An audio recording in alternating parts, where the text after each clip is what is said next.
ಸತ್ಯ, ನಾಳೆ ನಾನು ನನ್ನ ಮಗ ಇಬ್ರು ಮೈಸೂರು ಟ್ರಿಪ್ ಪ್ಲಾನ್ ಮಾಡಿದೀವಿ. ನೀನು ಬಾ, ನಿನ್ ಮಗನ್ ಕರ್ಕೊಂಡು ಜಾಲಿಯಾಗಿ ಎಂಜಾಯ್ ಮಾಡ್ಕೊಂಡು ಬರೋಣ. ಇಲ್ಲ, ನಾಳೆ ನನ್ನ ಮಗನ್ನ ಶಾಖೆ ಕರ್ಕೊಂಡು ಹೋಗ್ತಾ ಇದ್ದೀನಿ. ನೀನ್ ಹೋಗ್ಬಾ.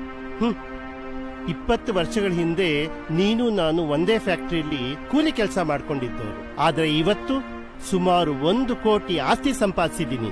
ನೀನು RSS ಸೇರ್ಕೊಂಡು ಕೋಮುವಾದಿ ಅನ್ನೋ ಒಂದು ಬಿರುದು ತಗೊಂಡು ಇನ್ನು ಕೂಲಿ ಮಾಡ್ಕೊಂಡೇ ಜೀವನ ನಡೆಸ್ತಾ ಇದ್ಯಾ? ಈಗ್ಲಾದ್ರೂ ಈ ಫ್ರೆಂಡ್ ಮಾತು ಕೇಳು. ನೋಡು, ನಿನ್ ತರ ನಿನ್ ಮಗನ್ನು RSS ವ್ಯಾಮೋಹದಲ್ಲಿ ಬೀಳ್ಸಿ ಅವನ್ ಲೈಫ್ ಹಾಳು ಮಾಡ್ಬೇಡ.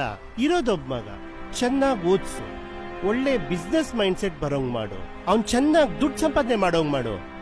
ನೋಡೋ, ನನ್ನ ಧ್ಯೇಯ ಬರೀ ದೇಶ ಸೇವೆ ಮಾತ್ರ ಅಲ್ಲ. ನಮ್ಮ ಸಂಸ್ಕೃತಿ ಧರ್ಮನ ಮುಂದಿನ ದಿನಗಳಲ್ಲಿ ಕಾಪಾಡಕ್ಕೆ ಪ್ರತಿಯೊಂದು ಮನೆಯಲ್ಲೂ ಒಬ್ಬೊಬ್ಬ ವ್ಯಕ್ತಿನ RSS ಸೇರಿಸಬೇಕು ಅಂತ ಹೊರಟವ್ ನಾನು. ಅಂತದ್ದು ನನ್ನ ಮಗನ್ನ ಬಿಸ್ನೆಸ್ ಮೈಂಡ್ ಸೆಟ್ ಅಲ್ಲಿ ಬೆಳೆಸಿದ್ರೆ ನಾನು ದೇಶದ್ರೋಹಿ ಆಗ್ತೀನಿ. ನನ್ನ ಉಸಿರಿರೋವರೆಗೂ ಧರ್ಮ ರಕ್ಷಣೆ, ದೇಶ ಸೇವೆ ಮಾಡ್ತೀನಿ. ನಾನ್ ಸತ್ರೆ ನನ್ನ ಮಗ ನನ್ನ ಧ್ಯೇಯನ ಮುಂದುವರಿಸ್ತಾನೆ. ನೋಡೋಣ, ಒಂದಲ್ಲ ಒಂದ್ ದಿವಸ ನೀನು ನಿನ್ನ ಧ್ಯೇಯನ ಬಿಟ್ಟು ನನ್ ದಾರಿಗೆ ಬರ್ಲೇಬೇಕು. ಅವತ್ತು ಗೊತ್ತಾಗತ್ತೆ ಯಾರ ದಾರಿ ಸರಿ ಇದೆ ಅಂತ. RSS ಅಂದ್ರೆ ಏನಪ್ಪ? ನಾವ್ಯಾಕೆ ಶಾಖೆಗೆ ಹೋಗ್ಬೇಕು? ಸುಮಾರು ವರ್ಷಗಳ ಹಿಂದೆ ನಮ್ಮ ರಾಷ್ಟ್ರ ಧರ್ಮದ ಮೇಲೆ ತುಂಬಾ ದಬ್ಬಾಳಿಕೆ ನಡೀತಾ ಇತ್ತು. ಆ ದಬ್ಬಾಳಿಕೆನ ಅಂತ್ಯ ಮಾಡಬೇಕು ಅಂತ 1925ರಲ್ಲಿ ಹೆಡ್ಗೇವಾರ್ ಅವರು RSS ಸಂಸ್ಥೆನ ಸ್ಥಾಪನೆ ಮಾಡಿದ್ರು. ನಮ್ಮ ರಾಷ್ಟ್ರ ರಕ್ಷಣೆಗೋಸ್ಕರ ಹೆಡ್ಗೇವಾರ್ ಅವರೊಂದು ಯೋಚನೆ ಚಿಕ್ಕ ಕಾಲುವೆಯಿಂದ ಉದ್ಭವಗೊಂಡು ಸರೋವರದಷ್ಟು ಸೈನ್ಯ ಸೃಷ್ಟಿಯಾಗಿದೆ. ಮುಂದಿನ ದಿನಗಳಲ್ಲಿ ಈ ಸರೋವರ ಸಮುದ್ರದಷ್ಟು ದೊಡ್ಡ ಸೈನ್ಯ ಆಗುತ್ತೆ ಅನ್ನೋ ಭಯಕ್ಕೆ RSS ಅಂದ್ರೆ ಕೋಮುವಾದಿ ಅನ್ನೋ ಮುದ್ರೆ ಹಾಕಿ RSS ಸೈನ್ಯನ ಧ್ವಂಸ ಮಾಡಬೇಕು ಅಂತ ಸುಮಾರು ಜನ ದೇಶದ್ರೋಹಿಗಳು ಪ್ರಯತ್ನ ಪಟ್ರು. ಆದ್ರೆ RSS ಜ್ವಾಲೆನ ತಡೆಯೋದಿಕ್ಕೆ ಯಾರಿಂದಾನೂ ಸಾಧ್ಯ ಆಗಿಲ್ಲ.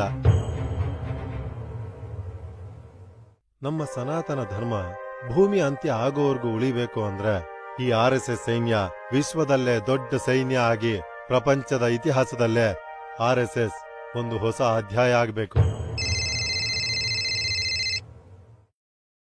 ಹರಿ ಓಂ. ಹೌದಾ? ಸರಿ, ನಾನು ಈಗ್ಲೇ ಬರ್ತೀನಿ. ನೀವು ಹಾಸ್ಪಿಟ್ಲಿಗೆ ಕರ್ಕೊಂಡೋಗಿ. ಅಪ್ಪ, ಏನಾಯ್ತಪ್ಪ? ನಮ್ಮ ಸಂಘದಲ್ಲಿ ಒಬ್ಬರಿಗೆ ಆಕ್ಸಿಡೆಂಟ್ ಆಗಿದೆ ಅಂತ. ನಾನು ಹಾಸ್ಪಿಟಲ್ಗೆ ಹೋಗ್ತಾ ಇದ್ದೀನಿ. ನಾನು ಬರೋವರೆಗೂ ಈ ಬುಕ್ ಓದ್ತಾ ಇರು. ತಗೋ.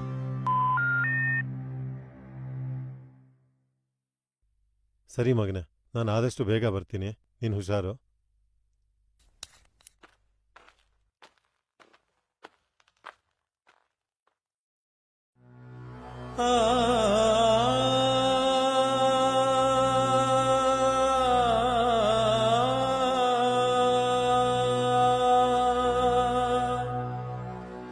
ಪುಟಿದು ಚಿಮ್ಮುತ್ತಿದೆ ಅಂತಃಶಕ್ತಿಯು ಹೃದಯದೊಳಗಿನಿಂದ. ಪುಟಿದು ಚಿಮ್ಮುತ್ತಿದೆ ಅಂತಃಶಕ್ತಿಯು ಹೃದಯದೊಳಗಿನಿಂದ. ಸೆಟೆದು ನಿಲ್ಲುತ್ತಿದೆ ಸ್ವಾಭಿಮಾನವು, ಸೆಟೆದು ನಿಲ್ಲುತ್ತಿದೆ ಸ್ವಾಭಿಮಾನವು. ತಾಯ ಸ್ಮರಣೆಯಿಂದ, ತಾಯ ಸ್ಮರಣೆಯಿಂದ. ಈ ಭೂಮಿ ಮೇಲೆ ನಿಮ್ಮ ಪ್ರಯಾಣ ಅಂತ್ಯವಾಗಿರಬಹುದು, ಆದರೆ ಕೋಟ್ಯಾಂತರ ಭಾರತೀಯರ ಬಿಸಿ ರಕ್ತದ ರೋಮ ರೋಮದಲ್ಲಿ ಸದಾ ನಿಮ್ಮ ಧ್ಯೇಯ ಬದುಕಿದೆ. ಜೈ ಶ್ರೀರಾಮ್.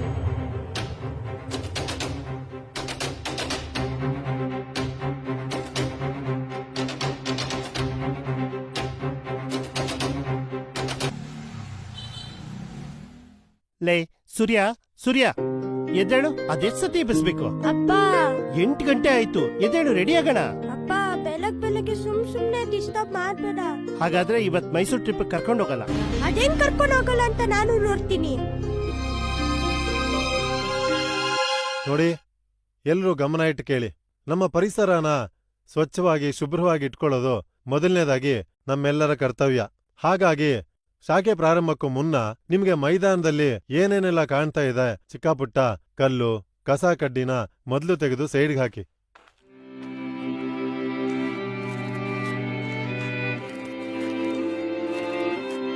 ಸಾಕ್ ನಿಲ್ಸಿ. ಕೇಳಿ ಇಲ್ಲಿ.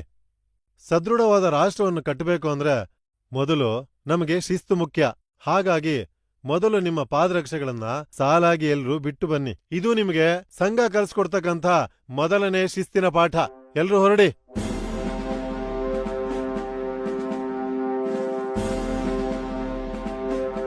ಗೌತಮ್ ಮತ್ತೆ ನಾಗೇಶ್, ನೀವಿಬ್ಬರಿಗೂ ಮಂಡ್ಲ ಹಾಕೋದು ಗೊತ್ತಲ್ವಾ? ಬನ್ನಿ ಇಲ್ಲಿ.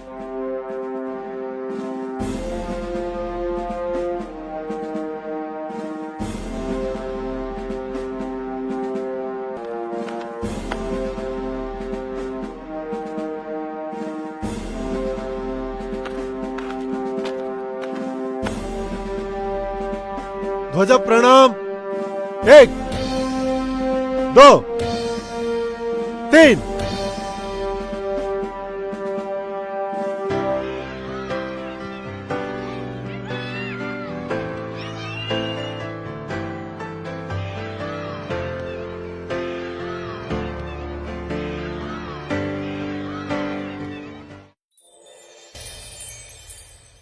ಈಗಲೇ ಟೈಮ್ ನೋಡಿ, 11 ಗಂಟೆ ಆಯ್ತು. ಹೇಳಿದ ಮಾತು ಒಂದೂ ಕೇಳಲ್ಲ ನೀನು. ಅಮ್ಮ ಇಲ್ ಮಗು ಅಂತ ಮುದ್ದಾಗಿ ಬೆಳೆಸಿದ್ದಕ್ಕೆ ದಿನೇ ದಿನೇ ನೆತ್ತಿ ಮೇಲೆ ಹತ್ಕೊಂಡು ಕೂತಿದ್ಯಾ. ಡ್ರೈವರ್, ಕಾರ್ ನಿಲ್ಸು. ಏನಪ್ಪಾ ಕೋಮ್ವಾದಿ, ಶಾಖೆ ಎಲ್ಲ ಮುಗೀತಾ? ಹಾ, ಮುಗೀತು. ಇವಾಗಾದ್ರೂ ಮೈಸೂರು ಬತ್ತೀಯಾ ಹೆಂಗೆ? ಇಲ್ಲ, ನೀನ್ ಹೋಗ್ಬಿಡ್ ಬಾ, ನಂಗೆ ಸ್ವಲ್ಪ ಕೆಲ್ಸ ಇದೆ. ಈ ಜನ್ಮಕ್ ಬದ್ಲಾಗಲ್ಲ ನೀನು.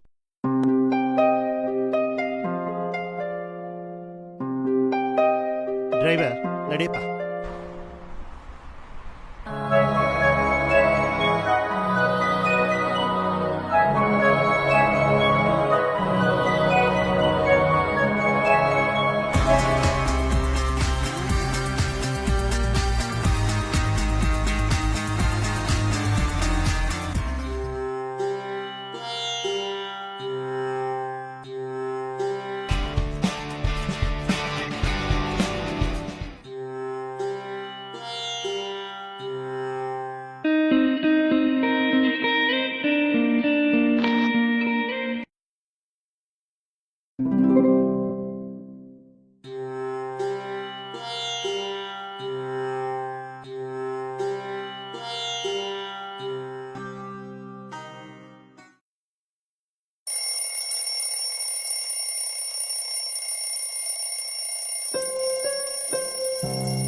ध्वज प्रणाम.